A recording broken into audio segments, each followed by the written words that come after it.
wasiirka wasaaradda horumarinta caafimaadka jamhuuriyadda Soomaaliland Dr. Cumar Cali Cabdillaahi uu helinayay suduwaha wasaaradda horumarinta caafimaadka ee gobolka Gabiley ayaa saaka si wada jir ah u soo kormeeray isbitaalka guud ee degmada Togwajale waxaana halkaasi si diiran ugu soo dhaweeyay agaasimaha guud ee isbitaalka degmada Togwajale Dr. Cumar Cabdi Guuleed iyo shaqaale weynaha kala duwan ee ka howlgala isbitaalka guud ee degmada Togwajale wasiirka wasaaradda horumarinta caafimaadka Soomaaliland ayaa isagu mid u soo maray isla markaasina soo indheeyay waarasha kala duwan ee isbitaalka guud ee degmada Togwajale kormeerka bacdi waxa si wada jir ah warbaahinta ula hadlay isla markaasina ka warbixiyay kormeerkan ay ku soo mareen isbitaalka guud ee degmada Togwajale wasiirka wasaaradda horumarinta caafimaadka jamhuuriyadda Soomaaliland Dr. Cumar Cali Cabdillaahi suduwaha wasaaradda horumarinta caafimaadka ee gobolka Gabiley iyo agaasimaha guud ee isbitaalka degmada Togwajale Dr. Cumar Cabdi Guuleed iyagoo arrimahaasi kala ka hadlayana waxay yiraahdeen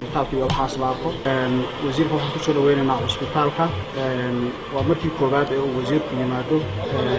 waa kormeer guud maanta hawlo kale waa u yaalaan wasiirka waan ku soo dhaweynaynaa hal shay baa u baahan in la ogaado oo isbitaalkan degmada Togwajale ku yaala meel xad taa macnaheedu waxa weeyaan isbitaalku wuxuu adeeg siinayaa qaybta Soomaaliland ee Wajale iyo deegaankeeda iyo qaybta Itoobiya isbitaalku u nugul yahay xanuunada ka soo gudba muxuu ahaa xididii dhacday sanadkii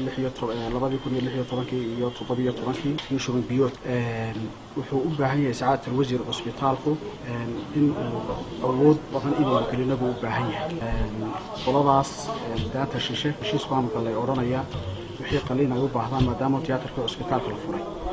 dadkii jigjiga la geyn jiray in halka lagu qalo in la iska kaashado oo ayaan taas wixii farsamo ah horana iskaashigaasi waa u dhici jiray oo waxay sameyn jireen iyagu anagu wixii dawa aan ka heli jiray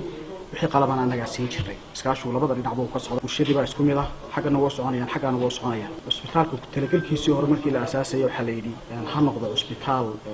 xanuunada ku gudba xuduudaha iyo waxaas lagu darso fursadina wali waa inoo taala isbitaalku dad badan buu adeeg siiyay wax badanna waa dhiman yihiin waa tahay inaynu iska kaashano hadii Ilaahay yiraahdo marka hore isbitaalka Wajale wuxuu ku yaala meel xuduuda oo dhammaan magaalada Wajale waa magaalo ganacsiyeed dad kala duwan oo ka yimid ganacsigu yimid oo dhammaan cudurrada ka gudbo ka dhalay iman karaan baa weeyaa marka isbitaalka waxaan ku boorinay hawsha awalba uu babacdigi jiray hawsha si kordhiyo maadaama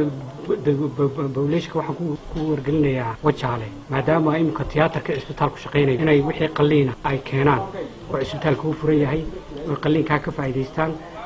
qaybta Itoobiya qaybta dhinacanba maadaama ay heshiis sidoo agaasimu sheegay si kale xagga keenaa wixii qaliina oo in qarkaas isbitaal qaliino ku hoolin marka dhammaan dadweynaha labada daamoodba waxaan ku wargelinay inay ka faa'iideystaan hawsha degmo isbitaalka guud ee magaalada Wajale oo sidoo sheego isbitaal muhiim u ah dadka ku nool Soomaaliland iyo dadka ku nool Itoobiya qaybta aynu wadaanahay dawladda ku soo adeeg caafimaadku wuxuu u baahay markasta laga warhayo kormeerkana qayb uu ka yahay kurgalka iyo ka warhaynta iyo la socodka heerka adeeg bixinta caafimaadka waxaana muuqatay in hawl badan laga qabtay hawl fiican ka socoto laakiin isbitaalku baahi badan ay jirto wasaaradahana waxaanu la saaray inaan ka howlgalno hawshaas talada kale iyo isbitaalkanba wuxuu u baahan yahay laga qabtiro si adeega caafimaad ee doonayna uu noogu suura galo hore saan u sheegnay